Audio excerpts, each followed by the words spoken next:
Josée Bélanger, près de 2 ans déjà que tu as annoncé ta retraite, tu es venu me rendre visite, fait que je me suis dit, on va en profiter, on va jaser un petit peu, prendre de tes nouvelles. Comment ça va? Ça va bien, occupé, mais ça va bien. Qu'est-ce que tu fais de bon? À vrai dire, je suis entraîneur chez CrossFit Pro 1, un Oui. gym de CrossFit, évidemment, de l'entraînement fonctionnel. Je suis entraîneur plusieurs matins par semaine, mais également en soirée. Puis, ce qui est en fait intéressant pour moi, bien que j'ai un passé d'athlète de haut niveau, ce qui me passionne beaucoup, c'est d'aider les débutants puis les gens à retrouver une fonctionnalité dans leur vie quotidienne. Parce que d'entrée de jeu, tu as une formation en kinésiologie. Exact. Tu as fait ton bac à Sherbrooke. Oui, puis à vrai dire, quand il est venu le temps de choisir entre l'encadrement sportif ou bien le bien-être, pour moi, j'avais choisi le bien-être. Fait que du soccer au CrossFit, pourquoi? Bien évidemment, j'ai mon amoureux qui m'a initié, Oui. ma meilleure amie également. Mais je dirais que je pense que ce qui est le fun comme athlète, ce qui nous amène à vouloir continuer puis persévérer, c'est le dépassement de soi. Puis je pense que c'est vraiment ça qui a alimenté ma carrière, l'idée de vouloir toujours accomplir plus grand, plus loin. Et le CrossFit, c'est ce qui nous permet de le faire. En fait, par rapport au fait que c'est différents mouvements qu'on doit apprendre, mais également de réussir à soulever plus lourd, avoir une meilleure capacité de travail, etc. Tout ça, des paramètres qui sont toujours modifiés. Donc, c'est jamais pareil. En fait, d'un entraînement à l'autre, on ne fait jamais la même chose, bien qu'il y ait des mouvements qui se retrouvent, qui sont similaires. Mais c'est ça, le dépassement de soi, puis le désir de repousser mes limites physiques et mentales. Bien sûr, bien sûr. Exact. C'est quand même c'est très demandant le CrossFit, on s'entend, là, ça prend, on peut pas se lancer comme ça à la va comme qui pousse. Ça prend un certain niveau d'accompagnement. Oui. Mais ma question, moi, c'est le soccer qui a tellement été omniprésent dans ta vie, ça te manque pas? Pour le moment, non. Je pense que ce que je réalise, là, c'est que autant que oui, là, j'étais très passionnée de mon sport, vers la fin, ça a été beaucoup l'aspect tactique du jeu. Et puis je sais qu'ici, je ne le retrouverai pas nécessairement à jouer à un niveau correct, là, quand même, ici au Québec. Mais je pense qu'également, ça a tout été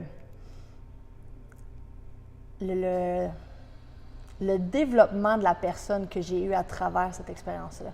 Donc, je pense que je suis arrivée à un sommet où est-ce que j'étais fière de ce que j'avais accompli, de où j'étais partie jusqu'à où je suis arrivée. Puis le processus, bien que parfois on est dedans, puis justement, on n'apprécie pas le processus, on pense au résultat. Mais au final, quand on a atteint le résultat, puis qu'on fait un retour en arrière, c'est vraiment ça que je suis le plus fière, ce que je suis devenue à travers cette expérience-là. Puis c'est comme si ça m'a satisfait. Puis que j'étais prête à faire autre chose dans ma vie, dont le CrossFit pour moi en tant que mode de vie actif. Mais également, je pense que c'est sûr que j'aime encore coacher les jeunes à travers différentes activités, différentes conférences que j'ai la chance de faire également. Mais je pense que c'est ça, j'ai toujours eu ce désir-là de vouloir aider les gens. Puis là, je le retrouve en tant qu'entraîneur de CrossFit. C'est ça, avec ma gang à CrossFit Pro 1. C'est vraiment cool. Puis il faut le mentionner, il y a maintenant aussi une entrepreneur qui est en train de se développer parce que c'est plus qu'un projet, c'est un projet de vie, c'est un projet d'affaires, ton chum et toi, puis ce projet de CrossFit-là, non?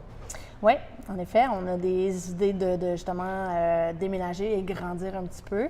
Je pense qu'on a un concept qui est bien à nous, en fait, qui vient évidemment un peu plus de Rock, là, étant donné qu'il y a l'expérience, Rock étant mon conjoint. Mais c'est ça, on a une approche qui veut vraiment aider la population à juste être plus en santé et fonctionnelle. Donc, au-delà du sport compétitif CrossFit, c'est vraiment une approche d'entraînement pour aider les gens à rester en forme et fonctionnels le plus longtemps possible dans leur vie.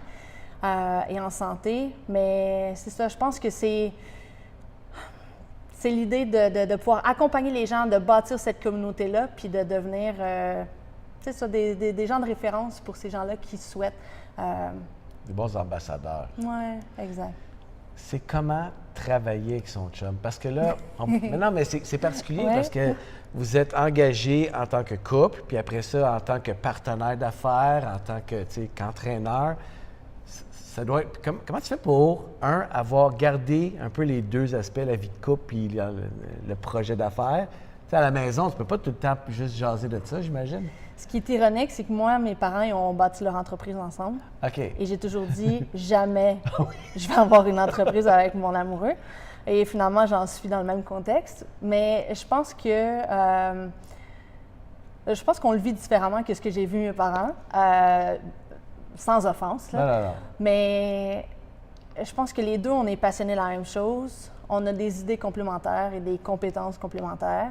Et ça fait en sorte également qu'on se comprend malgré tout parce qu'on vit le même quotidien. Donc, c'est pas un qui travaille super gros. On sait qu'être entrepreneur, parfois, on fait des longues heures, des longues journées. Bien, on est capable de comprendre le pourquoi que l'autre personne arriverait plus tard à la maison ou qu'il y a moins de temps les fins de semaine pour faire des activités. Mais je pense que c'est le fun de bâtir quelque chose ensemble qui est à l'image de nous. Puis c'est sûr, on ne se le cachera pas, bien que d'être entrepreneur, ça vient avec son lot de responsabilités, ça vient aussi avec son lot de satisfaction, puis comment je pourrais dire, de bâtir son atmosphère, son projet, à l'image de qui qu'on est. Bien, on a la chance de faire ça puis de bâtir ça ensemble. Toujours super intéressant, toujours aussi dynamique. On vous souhaite bonne chance à Rock puis toi. Merci. Puis, on va surjaser. Hein? Ben ouais, parce qu'évidemment, il y aura probablement une petite touche café aussi qu'on pourrait inclure. C'est sûr. Merci, Josée. Ça fait plaisir.